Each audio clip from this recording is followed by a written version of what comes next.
Righto, Brian. Now, the Canterbury Bulldogs situation has garnered a lot of chat. Yeah. A lot of conversation. Cameron Ciraldo, he caught up this morning with Vossi and Brandy about his selections for Saturday's game against the Dragons, namely the inclusion of Lockie Galvin at halfback and dropping Toby Sexton. We've both been on the record. I am for this move. Yep. I think they're going to have their best performance of the year. Cam Ciraldo, though, what does he have to say to Vossi and Brandy this morning? Well, we just, the last little period, we've been working really hard on our attack, sort of gearing towards the back end of the year and understanding what's going to have to beat those top teams who've got, really good defensive systems. And we just felt like we weren't sort of getting there, and we just wanted to, Lockie's been showing some really good signs at training with the way he can, with his natural talent with the ball and how he can unlock players around him. So he's been working really hard. He came up in the coach's box last week, and it was a really good opportunity for him to see what we're seeing. So, he deserves his opportunity. He's worked really hard since he got to our club. He's impressed everyone with his work ethic and his ability to learn. So, well, it was a tough decision because, we love Toby as a person, and he's done a great job for us, and we're not giving up on him. But right now, Lockie deserves an opportunity. Sounds like Toby won't be back. There was a couple of things I noticed there. The ability to unlock players. Yep. So he's saying that Toby's struggling on that. I put it on the record for this kid's going to be a great player, but at the moment, I feel as a number 7, Toby Sexton is going better at a number 7 role than Lockie Galvin, who is a ball-running 5'8". So we disagree there. I agree with the ball-running 5'8". I think there's... Have you seen him manage teams? No, I haven't. I haven't, actually. And I haven't seen Burton do that either. So I kind of feel like if they won the comp, they've not won it with a 7, they've won it with 2 6.5s. When Craig Wing... So in 2002, the late, great Paul Green, he did his knee. Yep. In the first game against South. Yep. So... I remember Sticky, we were having a chat, and Sticky goes, what do I do? Do I look outside? And John Cartwright said, well, let's maybe put Wingy in it. Wingy was a 5'8", playing for South. Running 5'8". Running 5'8", played a little bit of fullback. Yep. We lost our next 5 games. Really? Everyone was off the bit. Freddie, is this the year you won the comp? We lost. You lost 5 in a row? Beat South, then lost 5 in a row. Really? And was it 4 in a row? I didn't know Might that. Be 4 or 5. Either way, Wingy was at 7. Wow. And we were last. And what was happening out there, because Freddie was the gun player, but he always had an Adrian Lamb organising everything. Is he an organiser at all, Freddie? No. Not in the slide. A bit like... So, Freddie, you be you. A bit like Burton. Okay. And it took Wingy... Because then we also... I think we had Sam Obst came up for a couple of weeks. We trialled that. Yep. In the end, it was Wingy. But I reckon it took him a good 10 or 12 games. Now, the Bulldogs got 8 games to go. In the end, it all worked out fine. Yep, of course. But that's the danger, I feel. Have they left it a little bit too late? Isn't it better to maybe start afresh? Like they're only 8 games out. You know this better than me. But I'm just going on my experience. Yeah. It's harder than you think. Yep. Like Craig Wing's a terrific player.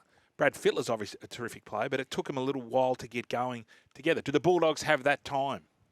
Is 8 weeks too short? It is sage counsel, Brian. I love what you're saying there. You can catch the full chat, by the way, on the Vossi and Brandy podcast is the way to do that. Dylan Brown, who's been dropped this week.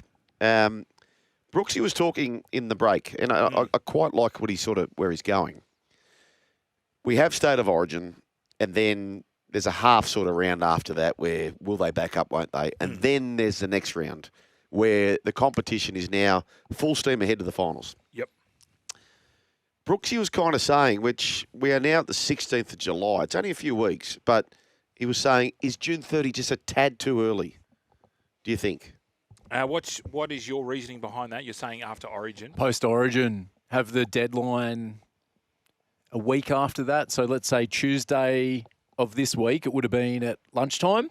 So a couple of hours before Team List Tuesday gets announced. So teams can make some late manoeuvring post-Origin. Like we've found out the Dylan Brown situation happened on Sunday, right? Yep.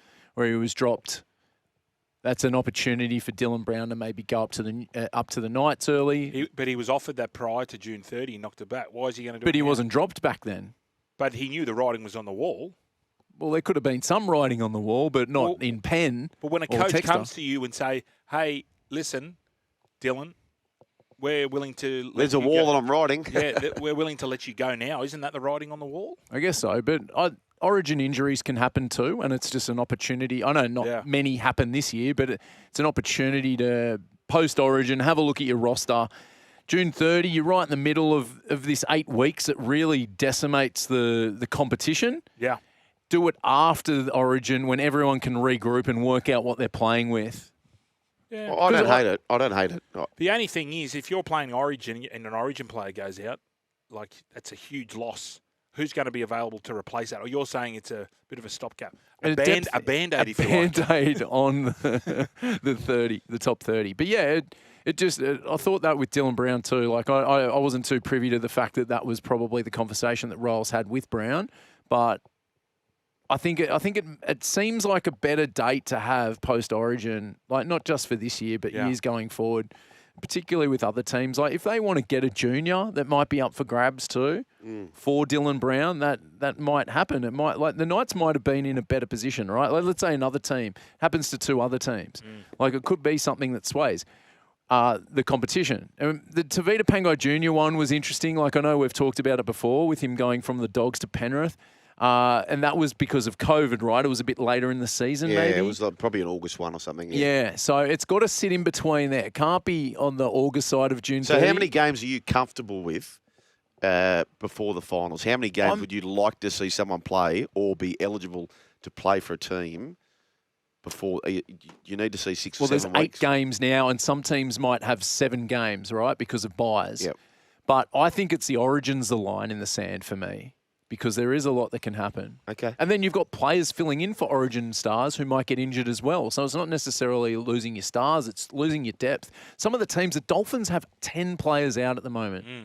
Yep. Is that of their 30. Is that still a thing? Remember in the NRL, if you did a season-ending injury, it comes off your cap. Is that still a thing? If you do it in a rep game?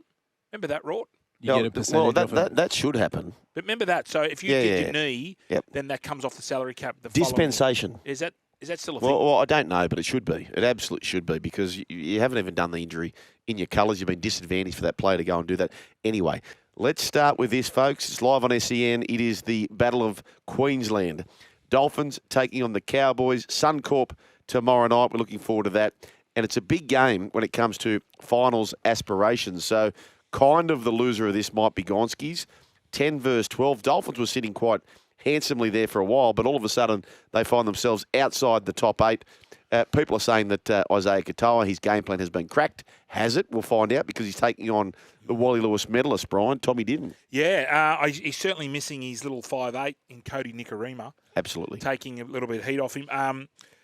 I like where you're coming from with the Cowboys. They've been everywhere, men. Put a lot of effort. 4 games in 19 days. And they put a lot of effort into the Bulldogs game. Defensively, they Sharks? were up for it. No, Cowboys. Oh, sorry. My apologies. But they were really into it. Yep. And so whether or not that they might be a bit flat. But then you look at the Dolphins. Herbie's just airborne at the moment. Hammer's back. Dolphins in a close one for me. Yeah, you can't. One thing I've learned with the Dolphins, boys, you cannot tip them on paper. No. You'd never tip them. You just wouldn't tip them, but they just keep grafting away. Hammer, as you said, he's back. So he had the luxury of being rested after their big Queensland victory. Meanwhile, Toddy Payton, and he kind of had to do this, all the Origin stars turned out. Unfortunately for them, just missed out, Brooks. Boys, the big thing for the Dolphins, Herbie Farnworth off contract after 2026, so November 1. Really? You've got Perth sniffing around at November 1. Mal will be sniffing. Bit closer to England. Yes. Bit closer to England. Wow. So I think Christian Wolf was speaking to Joel Gould today. That's the priority for them, locking down Herbie. They've already got Katoa long-term and Hammer. So I think they're the big 3 in the back line, those guys for the Dolphins going forward. Do you think Herbert could handle fullback? I would hate to be tackling Herbert coming back. I don't know that he's got the pass for fullback, has he? I don't know. He's an athlete. It's pretty damaging. He's an athlete. What's the if you'd lock down Herbert, right? What is that number? Ooh, well, this is the thing. That's what I was suggesting. If you wanted to pay him fullback money, as they keep calling it, but now that the game's changed a bit. Centres are doing so much more work, aren't they? Remember in the old days, they just sat on the. Oh yeah. Yeah, you might 6, 7 carries. Yep. Now they're working for their money. Yep. Like, is he an $800,000 player? Yeah, that's the number I've got in my head. Did they get a bargain with Katoa from memory? I 650. feel like it was a good bargain, long-term bargain. So maybe they use some of that bargain money to boost Herbie. Nah, but usually, and I think they extended. I think they upgraded him. You have to. Like, you can't 650. I have a figure in my head. for him. No, I think he's re-signed for 650. Right, and that'll probably quickly get upgraded again. Yep. Maybe. Just with Herbie, and we've got a guy from the RLPA talking all things NIL, which is name, image, likeness. He'd be a guy who would be, I would imagine Brooks would do quite well in the NIL.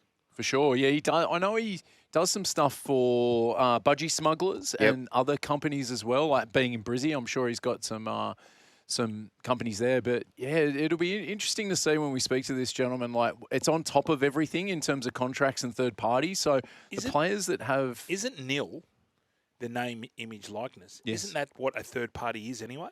So a company goes to you and says, listen, we want to use you, your name, image, and likeness, to Bears Heads blow up portable massage tables, for example. Yes. But a lot of leagues don't have a third party rule in their cap, in their salary cap, in their... I understand that, but I'm just talking about enterprise NRL. bargaining agreement. Just NRL. I thought the third party was exactly that. It's just another name for Our man guess who's so. coming on today, Yeah. is he specifically talking to NRL? Yes, he works for a company that... he's working with the RLPA. Right. It's not part of the NRL. It's for the players to earn more money Yes. whilst they're playing through their brand. Yeah, but I've got the same question as Brian. Like, Yeah.